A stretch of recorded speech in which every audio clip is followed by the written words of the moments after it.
अभ्युत्थानामधर्मस्य तदात्मानं सृजाम्यहं परित्राणाय साधूनां विनाशाय च दुष्कृतां विनाशाय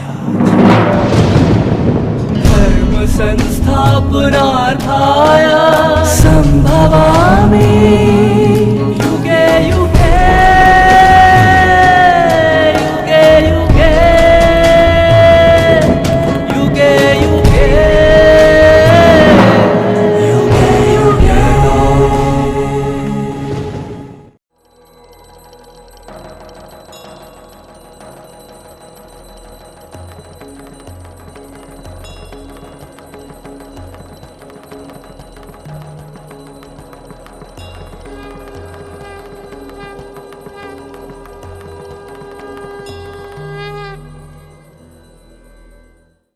तो पारिवारिक जीवन में भी जीना है, संबंधों में भी आना है, लेकिन साथ साथ कमल की तरह कैसे निर्लिप्त जीवन भी बनाना है। योगी जीवन तो है ही कमल आसन के ऊपर दिखाया हुआ। और फिर भगवान ने एक और गुह्य बात सुनाई कि परमात्मा मनुष्य में कर्तापन नहीं रचता है, न ही कर्मों को रचता है और न कर्म फल के संयोग को रचता है, परंतु स्वभाव में स्थित प्रकृति के दबाव के अनुसार ही सब बरतते हैं। भावार्थ ये कि परमात्मा के प्रति जो हम ये कह देते हैं कि इस संसार में जो कुछ भी होता है भगवान की मर्जी के बिना नहीं होता है, लेकिन भगवान स्वयं गीता के अंदर ये कहते हैं कि न मैं कर्तापन को रचता हूं, न कर्मों को रचता हूं, न कर्म फल के संयोग को रचता हूं। और इसीलिए आज दिन तक जो एक भावना में हम चलते रहे कि भाई भगवान की मर्जी के बिना तो ये हाथ भी नहीं उठता है, भगवान की मर्जी के बिना तो एक पत्ता भी नहीं हिलता है। वास्तव में अगर ये देखा जाए कि मानो ये हाथ उठा और जाकर के किसी को थप्पड़ मारता है तो क्या कहेंगे, भगवान की मर्जी हुई? या आज दुनिया में इतने असंख्य पेड़ और पत्ते हैं, क्या भगवान बैठ के एक एक पत्तों को ही हिलाते रहेंगे?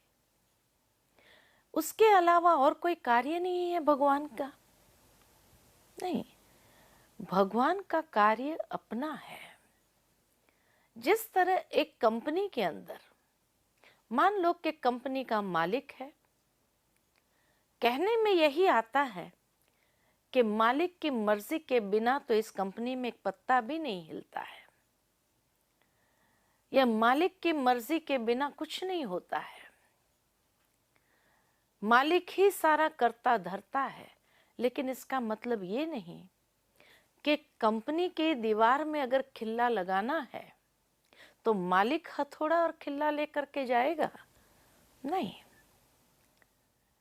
मालिक अपने लेवल पर कार्य करता है, उसके नीचे मैनेजर रखे, मैनेजर अपने लेवल पर कार्य करते हैं, सुपरवाइजर अपने लेवल पर कार्य करते हैं और वर्कर अपने लेवल पर कार्य करते हैं।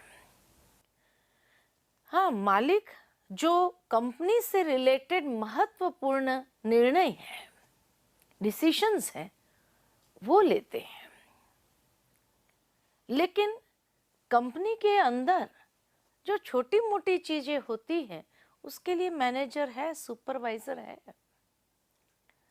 ठीक इसी तरह ये संसार का जो खेल चलता है तीन शक्तियों के बीच में चलता है, पुरुष, प्रकृति और परम पुरुष। उसमें भी विशेष प्रकृति और पुरुष के बीच में ये खेल अधिक चलता है। और इसीलिए प्रकृति अपने लेवल पर कार्य करती है, मनुष्य आत्माएं अपने लेवल पर कार्य करते हैं और परमात्मा अपने लेवल पर काम करते हैं। क्या कार्य करते हैं?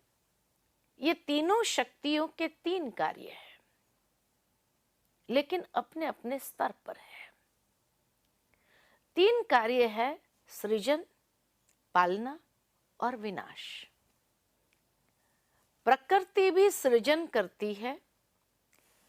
जंगल के वृक्ष में से एक बीज गिरता है, धरती उसको सहारा देती है, बारिश का पानी मिलता है, सूर्य की धूप मिलती है और धीरे धीरे उस बीज से एक पौधा निकलता है, वृक्ष बनता है। प्रकृति ने ही उसका सृजन भी किया, प्रकृति ही उसकी पालना भी करती है। परंतु वही प्रकृति जब तूफान पर चढ़ती है तो अपनी ही सृजन और पालन की हुई चीज का विनाश भी सर्ज लेती है। ठीक इसी तरह मनुष्य आत्मा भी ये तीन कार्य करते हैं, सृजन, पालना और विनाश। इस दुनिया के अंदर, भौतिक दुनिया में कुछ सृजन करता है मनुष्य ही अपनी बौद्धिक शक्ति से, मनुष्य ही उसकी मेंटेनेंस करते हुए इसकी पालना भी करता है। और वही मनुष्य जब आवेश में या क्रोध में आ जाता है तो अपनी ही स्थापन पालन की हुई चीज का महाविनाश भी कर लेता है, लेकिन अपने स्तर पर। इसी तरह परमात्मा भी ये तीनों कार्य करते हैं, लेकिन अपने स्तर पे। ब्रह्मा द्वारा एक नई सृष्टि का सृजन का कार्य, विष्णु द्वारा नई सृष्टि की पालना का कार्य और शंकर के द्वारा महाविनाश का कार्य। करन करावनहार परमात्मा है, परंतु खुद नहीं करते हैं, ये तीन मूर्तियों के द्वारा करवाते हैं। परमात्मा न्यारा है और इसीलिए परमात्मा ये तीन मूर्तियों के द्वारा अपना ये तीन कार्य कराते हैं। बाकी हाथ उठाना, पत्ते हिलाना ये प्रकृति का कार्य है। हाथ उठाना और क्या करना है इस हाथ के द्वारा, ये मनुष्य डिसाइड करता है। भगवान हमारे पाप या पुण्य के लिए जिम्मेवार नहीं है। मनुष्य जो कर्म करता है उसके लिए वो खुद उत्तरदायी है, खुद जिम्मेवार है। इसीलिए उसका फल भी उसी को भोगना पड़ता है। जैसे आज प्रैक्टिकल दुनिया में अगर देखा जाए कि मान लो कि आपके घर में एक बच्चा है 14-15 साल का, अगर आप बच्चे को हर घड़ी टोकते रहेंगे, ये करना है, ये नहीं करना है, यहाँ बैठना है, उठना है, चलना है, ये कार्य करना है, तो शायद आपका बच्चा भी शुरू में, आरंभ में तो सुन लेगा, लेकिन बाद में एक फ्रस्ट्रेशन में आता है और कहता है कि आप हर छोटी बात के लिए हमें टोका नहीं करो, हमें पता है क्या करना है, क्या नहीं करना है, आप हर बात के लिए टोका नहीं करो। एक बच्चे को भी माता पिता अगर बार बार टोकते हैं तो पसंद नहीं है। अगर भगवान भी हमारे कर्मों में इंटरफियर करने लगे कि हाथ कब उठाना है, हाथ कब नीचे रखना है, तो मनुष्य भी क्या कहेंगे? मनुष्य भी शायद भगवान को यही कहेंगे कि इतनी बुद्धि है हमारे पास, अगर आपको ही सब कुछ करना था तो हमें बुद्धि किस लिए दिया? और इसीलिए मनुष्य का जन्म जब इस संसार में होता है तो ईश्वर से उनको दो गिफ्ट प्राप्त होती है। जिस तरह दुनिया में भी एक बच्चे के पैदा होने की जब खुशी होती है तो कितने उपहार उसके लिए पहले से ही लाने लगते हैं, ठीक इसी तरह हम सभी आत्माएं जब परमधाम को छोड़ करके इस संसार में आते हैं तो भगवान भी हमें दो गिफ्ट देते हैं, और वो दो गिफ्ट है। पहली गिफ्ट विवेक युक्त बुद्धि, जो सही और गलत को अच्छी तरह समझ सकती है, और दूसरी गिफ्ट मिलती है स्वतंत्रता या स्वतंत्र इच्छा, कि बुद्धि ने समझ लिया क्या सही है क्या गलत है। अब हम मालिक है, मुझे क्या करना है क्या नहीं करना है। इसीलिए जो कर्म हम करते हैं उसके लिए हम खुद ही जिम्मेवार भी है। तभी तो कर्म सिद्धांत यही कहता है, जो करोगे सो पाओगे, जैसा करोगे वैसा पाओगे, जितना करोगे उतना पाओगे। ये कर्म सिद्धांत है। तो भगवान ने हमें ये बुद्धि इसीलिए दिया ताकि हम विवेक के तर्क की कसौटी पर उसको कस करके फैसला करें, मुझे क्या करना है क्या नहीं करना है। आपने कभी देखा होगा कि छोटे बच्चे के सामने आप अगर झूठ बोल करके देखो तो वो बच्चा भी तुरंत आपसे कहता है कि आपने झूठ बोला ना। यानी इतनी समझ और विवेक उसमें भी है कि ये सही नहीं है, और इसीलिए वो बच्चा भी कहता है।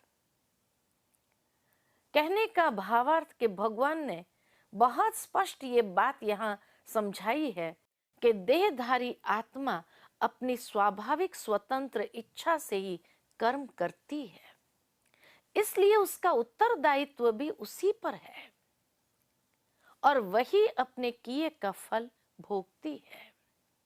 परमात्मा किसी के पुण्य कर्म या पाप कर्म के लिए जिम्मेवार नहीं है।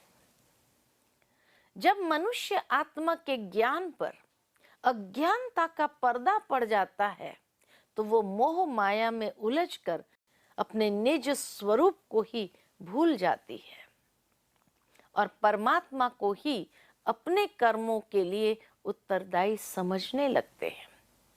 यही सबसे बड़ा अज्ञान है। परंतु जब आत्मज्ञान द्वारा वह अज्ञान नष्ट होता है तो सभी बातें इस तरह स्पष्ट समझ में आने लगती है जैसे सूर्य की रोशनी में सब स्पष्ट दिखाई देता है। यानी आज के बाद कम से कम हम भगवान को जिम्मेवार न समझे, क्योंकि नहीं तो मनुष्य पाप भी करता चले जाएगा और सोचेगा भगवान रिस्पॉन्सिबल है, भगवान ने मुझसे ये कराया। नहीं, भगवान ने स्पष्ट गीता में कह दिया, मैं नहीं कराता हूं, न मैं कर्तापन को रचता हूं, न कर्मों को रचता हूं और न कर्म फल के संयोग को रचता हूं, परंतु स्वभाव में स्थित प्रकृति के दबाव के अनुसार ही सब बरतते हैं। मनुष्य का जैसा स्वभाव होता है और प्रकृति के 3 गुण सात्विक राजसिक तामसिक, जिसमें जैसी प्रकृति के गुण होते हैं उसी के दबाव में आकर के सब बरतते हैं। तो भगवान हमारे कर्मों के लिए रिस्पॉन्सिबल नहीं है। क्यों नहीं आज से हम अपने हर कर्म के लिए खुद जिम्मेवार हो, ताकि कम से कम हमसे ऐसी गलतियां तो ना हो अपने कर्म में कि जिससे फिर आगे पश्चाताप करना पड़े। और फिर भगवान कहते हैं, इंद्रियों के विषय से उत्पन्न सुख ये आदि अंत दुख का कारण है। जीवन में दुख का कारण क्या है कि जब मनुष्य विषय विकारों के वशीभूत होकर के उसमें सुख को प्राप्त करने का प्रयत्न करते हैं, ये आदि अंत दुख का कारण है। जो मनुष्य काम क्रोध से उत्पन्न वेग को सहन कर उससे मुक्त हो जाते हैं, वह समर्थ आत्मा सच्चा योगी है। कितनी सुंदर बात यहाँ भगवान ने कही है कि काम क्रोध राग द्वेष के वेग को सहन करके उससे मुक्त हो जाना, वही समर्थ आत्मा या सच्चा योगी है। वह अपने मन और बुद्धि को परमात्मा में स्थिर कर सकता है। जिसका मन और बुद्धि विषय विकारों में लिपटी हुई है, वो परमात्मा में मन को एकाग्र नहीं कर पाते हैं। परंतु जो उनसे मुक्त है, वही परमात्मा में अपने मन और बुद्धि को स्थिर कर सकता है और श्रद्धा के साथ उसकी शरण में चला जाता है। उसकी सर्व के प्रति समदृष्टि होती है, इसलिए संसार में रहते हुए मोह रहित, संशय रहित जीवन मुक्त स्थिति है। वह मन की एकाग्रता द्वारा असीम सुख का अनुभव करता है। कितनी सुंदर बात यहाँ भगवान ने पारिवारिक जीवन में, ये सांसारिक जीवन में जब व्यक्ति रहता है तो उसको संसारिक जीवन में कैसे चलना है कि जीवन में होते हुए जीवन मुक्त स्थिति का अनुभव कर सके और असीम सुख का अनुभव कर सके। हर कोई संसार में रहने वाले संसारी मनुष्य आत्माएं यही चाहते हैं कि हमारा गृहस्थ संसार सुख शांतिमय बीते। उसकी विधि भगवान ने बताई कि विषय विकारों से मुक्त, काम क्रोध के वेग से मुक्त और परमात्मा में जब मन बुद्धि को एकाग्र करते हैं, उसी की शरण में चले जाते हैं और सर्व के प्रति समान दृष्टि जब होती है, तब संसार में रहते हुए मोह रहित, संशय रहित जीवन मुक्त स्थिति है। कई बार कई लोग इसीलिए गीता को अपने घर में रखना नहीं चाहते। क्यों? तो सोचते हैं गीता को अगर रखेंगे कहीं संसार में रहते हुए हम मोह रहित न हो जाए, और इसीलिए वो गीता को अपने घर में रखना नहीं चाहते हैं। परंतु बहुत सुंदर बात यहाँ याद आती है कि एक बार राजा जनक ने कहा कि मुझे जीवन मुक्त स्थिति किसको कहते हैं, उसका कोई ज्ञान दे। लेकिन एक सेकंड में कई विद्वान चारों ओर से आए, परंतु जैसे ही वो ज्ञान सुनाना प्रारंभ करते थे कि राजा जनक कह देते थे, मुझे लंबा चौड़ा ज्ञान नहीं चाहिए, परंतु मुझे एक सेकंड में जीवन मुक्त स्थिति किसको कहा जाता है वो कोई बताए। कहा जाता है अष्टावक्र जी पहुंचते हैं और उस समय उसने राजा से कहा कि आपको एक सेकंड में जीवन मुक्ति का ज्ञान चाहिए, समय आने पर मैं आपको दूंगा। सभा विसर्जित हो गई। राजा ने सोचा क्या करूं, तो उसने अपना घोड़ा मंगाया कि थोड़ी देर सैर करके आता हूं। और जैसे ही घोड़े पर चढ़ने गए, एक पैर घोड़े पर एक पैर जमीन पर था कि दूर से ही अष्टावक्र ने आवाज लगाई, ठहरो राजन, इस वक्त आप कहां हो? राजा सोच में पड़ गया कि जमीन पर होते हुए जमीन पर नहीं हूं, क्योंकि एक पैर घोड़े पर है, और घोड़े पर होते हुए घोड़े पर भी नहीं हूं, क्योंकि एक पैर जमीन पर है। अष्टावक्र जी ने कहा, यही तो जीवन मुक्ति का ज्ञान है कि संसार में रहते हुए संसार की बुराइयां आप में न रहे, संसार की विकृतियां आप में न रहे, वो है जीवन मुक्ति का सही ज्ञान। इसीलिए मुक्ति से भी श्रेष्ठ जीवन मुक्ति को माना गया है। क्योंकि कोई व्यक्ति अगर मुक्त हो गया, उसके बाद उसको पता ही नहीं। अनुभव तो शरीर के माध्यम से होता है। जैसे आज मान लो कि कोई बहुत थका हुआ व्यक्ति हो, घर में आता है और कहता है मुझे सो जाना है, बहुत थक गया हूं, और वो कह के सोता है कि किसी का फोन भी आए तो मुझे नहीं देना, मैं सोना चाहता हूं। और वैसे उसकी नींद बहुत कच्ची होती है, लेकिन उस दिन थका हुआ होता है, ऐसा सो जाता है निश्चिंत होकर के कि थोड़ी देर के बाद कोई बारात वहां से गुजरती है, ढोल नगाड़े बजते हुए, लेकिन ये व्यक्ति इतनी गहरी नींद में है, उसको कोई होश नहीं है। जब वो उठता है, परिवार वाले उनको सुनाते हैं, तब कहता, अच्छा इतनी गहरी नींद थी। जिस समय वो गहरी नींद में सोया था, उस वक्त उस गहरी नींद का अनुभव नहीं था। उठने के बाद जब सुना, तब महसूस किया कि इतनी गहरी नींद थी। ठीक इसी तरह कोई व्यक्ति देह से मुक्त हो जाए, कोई अनुभव नहीं है, लेकिन जब जीवन में रहते हुए मुक्ति का अनुभव करे, वही श्रेष्ठ है। और इसीलिए अष्टावक्र ने ये सिंपल ज्ञान की बात राजा जनक को समझा दी।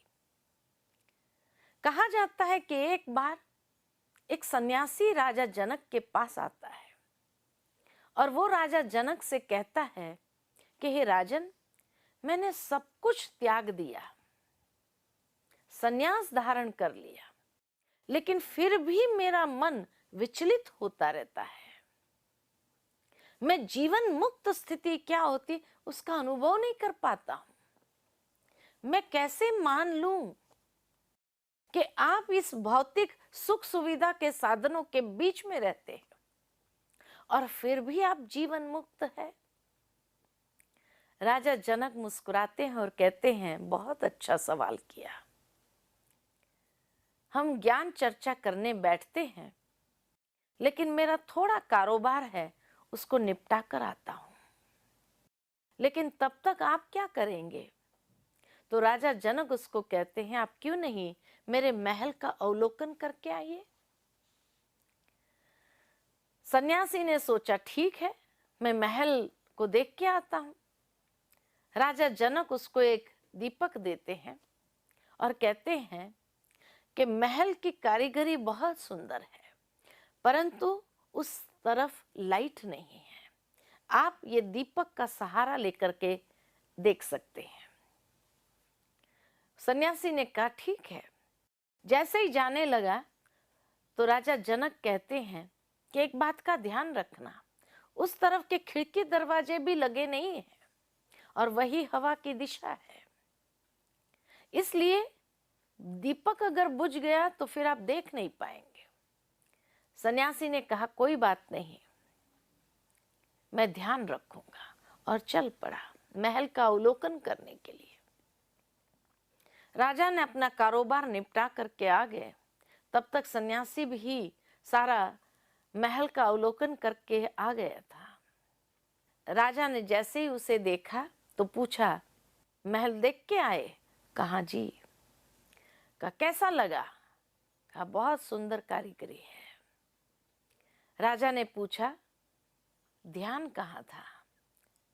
तब सन्यासी कहते, ध्यान तो दीपक पर था कि दीपक बुझना नहीं चाहिए, इसलिए देख भी रहा था, लेकिन ध्यान दीपक पर था।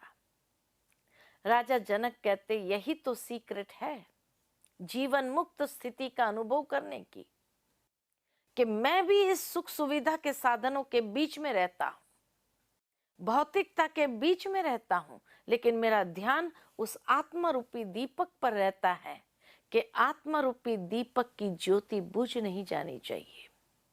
इसलिए ये सारी चीजें मुझे आसक्त नहीं करती है। जीवन में रहते मुक्ति का अनुभव कर सकता हूं। यही गीता ज्ञान हमें सिखाता है कि चीजों को, वस्तुओं को छोड़ना नहीं है, परंतु उनके बीच में रहते हुए, अनासक्त वृत्ति को अपनाते हुए, जीवन में रहते हुए जीवन मुक्त स्थिति का अनुभव करना है। और फिर इस अध्याय के अंत में भगवान उसको मेडिटेशन में बैठने की प्रेरणा देते हैं, यानी ध्यान योग की महिमा सुनाते हैं और बैठने के लिए प्रेरित करते हैं। कहते हैं, हे अर्जुन, बाहर के विषयों का, दृश्यों का चिंतन नहीं करो और अपने अंतर चक्षु को भ्रुकुटी के बीच में स्थिर करो। मन को शांत कर, परमात्मा के ध्यान में बुद्धि को एकाग्र कर तथा संपूर्ण प्राणियों के प्रति कल्याण की कामना प्रवाहित कर, सांसारिक दुखों से छुटकारा दिलाकर परम शांति को प्राप्त करो। कितनी सुंदर मेडिटेशन में बैठने की विधि बताई कि बाहर का विषय और दृश्यों का चिंतन नहीं करो। जितनी देर बैठना है मन को बाह्य बातों से मुक्त कर ले। अगर वही चलता रहा ध्यान के समय भी तो ध्यान तो होगा ही नहीं। इसीलिए उन चिंतनों से मुक्त होने के लिए मन के अंदर श्रेष्ठ चिंतन उसको देने की आवश्यकता है।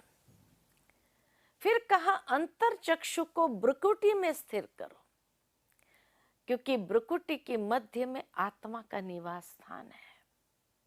वैसे मेडिकल साइंस के द्वारा यह प्रमाणित है कि हाइपोथैलेमस और पिट्यूटरी ग्लैंड के बीच में आत्मा का निवास स्थान है, जो ठीक 2.5 इंच पीछे और ऊपर से 1.5 इंच नीचे वो स्थान है आत्मा का।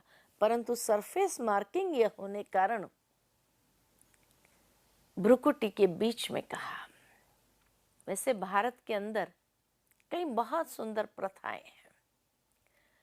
जब हम मंदिर जाते हैं तो चमड़े की चीज को बाहर उतारना होता है, फिर अंदर जाकर तिलक लगाते हैं, फिर भगवान की मूर्ति के सामने जाकर हाथ जोड़ के नमन करते हैं।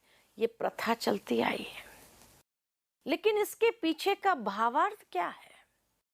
चमड़े की चीज को तो उतार दिया, लेकिन ये चमड़ा, ये देह भी तो चमड़ा है। जिस चमड़े का मनुष्य अभिमान करता है, वास्तव में उतारना है तो अभिमान के चमड़े को बाहर उतारो।